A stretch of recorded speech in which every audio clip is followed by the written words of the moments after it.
Bienvenue pour ces 6 minutes de reportage qui commencent aujourd'hui avec une marque qui a fait une entrée fulgurante sur le marché, Equipment. Nous avons voulu connaître le secret de sa réussite. C'est un portrait signé Tech2Co. Comment avez-vous réussi à vous imposer avec votre pantalon imperméable et anti-tache en tant que grande marque de l'équitation? Il faut commencer par bien choisir ses cibles. Grâce à un croisement d'études, nous avons pu déterminer un arbre de segmentation. Seuls les cavaliers réguliers pouvaient être attirés par notre pantalon car le coût d'un tel produit est relativement élevé. Il n'y a qu'eux qui étaient prêts à mettre le prix dans leur équipement, soit 36,36% des cavaliers. Notre produit se détachait des autres pantalons grâce à sa praticité. De là, nous avons constaté que notre produit correspondait à deux segments. Celui ayant pour attribut saillant la technicité, due à sa composition, c'est-à-dire les cavaliers réguliers sensibles à la praticité et au gain de temps, et celui ayant pour attribut saillant la praticité, du fait qu'il est imperméable anti-tache, c'est-à-dire les cavaliers réguliers sensibles à la praticité mais pas au gain de temps. Il faut impérativement sélectionner, car comme je l'ai dit dans le livre de Seth Godin, on ne peut pas s'adresser et plaire à tout le monde, car on risque de ne plaire à personne.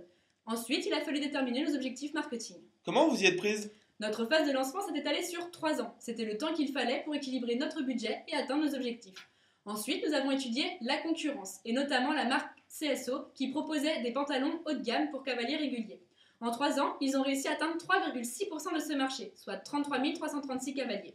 Nous avons donc aligné nos objectifs sur les leurs, ce qui représentait 5% du marché des cavaliers réguliers sensibles à la praticité et 1,31% du marché global des cavaliers. En ce qui concerne notre positionnement, nous nous sommes appuyés sur le triangle de référence. Ainsi, nous avons pu déterminer notre axe de communication.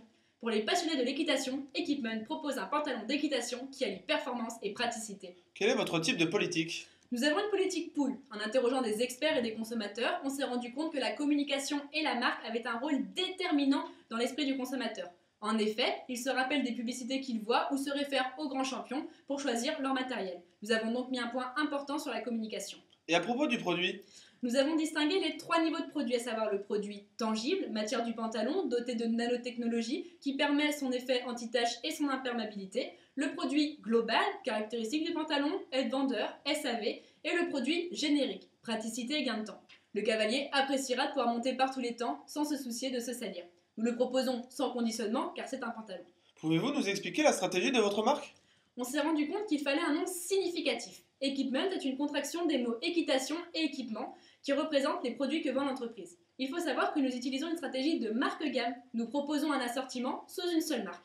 Nous avons utilisé cette stratégie car nous nous adressons qu'à 2 cibles qui sont similaires, les cavaliers réguliers sensibles à la praticité. Comment avez-vous déterminé le prix public? Tout d'abord, nous utilisons une politique d'écrémage puisque nous vendons notre pantalon à un prix élevé en se limitant à une catégorie de cavaliers confirmés qui est prête à payer le prix fort puisqu'ils achètent en fonction de leur niveau et de leur pratique. De plus, nous sommes face à une demande inélastique. Les consommateurs sont relativement insensibles à un changement de prix car ce dernier n'est pas un élément décisif lors de l'achat. Même si c'est un produit utilitaire, ce sont les qualités du pantalon qui importent, le confort qu'il apportera par rapport à un pantalon classique. C'est donc un produit plaisir car il est lié à la passion de l'équitation. Comme je l'avais lu dans le livre de Seth Godin, si le consommateur détermine la valeur d'un produit en fonction du bien-être que lui procurera son utilisation, il est prêt à payer le prix. Soit un prix public pour les pantalons hommes de 291 € et pour les femmes de 288 €. Quelle a été votre stratégie de distribution? Le but était de faire ressortir la technicité de mon PFR. Nous avons utilisé 2 types de canaux. Un canal court, on vend notre pantalon aux selliers car ils sont réputés pour leur matériel technique et de qualité, d'après les consommateurs. Il leur inspire confiance. C'est d'ailleurs en interrogeant 2 selliers que nous avons pu déterminer leur marge. Ils nous ont expliqué qu'elle variait de 25 à 40%, mais que sur notre type de produit, une innovation à prix élevé, ils ne prenaient que 25% de marge. Nous avons donc commercialisé le pantalon dans 400 selleries afin d'avoir une bonne couverture de marché. Et un canal direct, lors des salons du cheval et jumping internationaux, nous louons des stands car ce sont les spécialistes de l'équipement d'équitation qui y sont présents et les consommateurs y sont très sensibles. Nous avons participé à 17 événements par an. Nous distribuons aussi des catalogues dans les points de vente et lors des salons. Quel était votre chiffre d'affaires prévisionnel? Nous nous sommes basés sur le prix moyen d'un pantalon multiplié par le nombre de clients à conquérir, en considérant un pantalon par client, soit 4 137 384 €. Nous avons vu que vous étiez présent sur les grands jumpings. Ces événements attirent les cavaliers passionnés qui raffolent de la compétition. Avoir une bonne visibilité lors de ces jumpings est une clé de réussite pour se faire connaître dans le monde de l'équitation.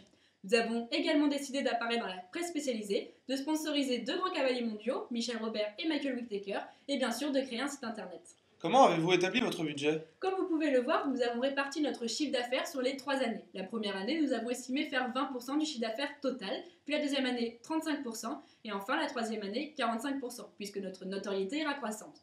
Notre marge brute hors taxe est de 42%, c'est ce qu'il nous fallait pour couvrir tous nos frais. La distribution s'élève à 345 307 € sur les 3 ans. Elle comprend l'allocation des stands sur les 17 événements que nous couvrons. En nous appuyant sur l'avis de différents dirigeants d'entreprise, nous avons pu estimer que les frais de transport et logistique représentaient environ 4% du chiffre d'affaires.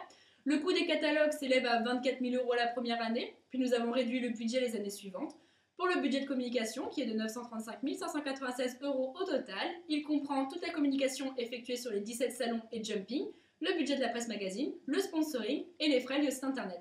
Et enfin, les frais de fonctionnement, déterminés grâce à l'avis des dirigeants, s'élèvent à 140 000 € par an. On peut voir que la première année, nous avons un résultat négatif puisque nous avons une forte communication.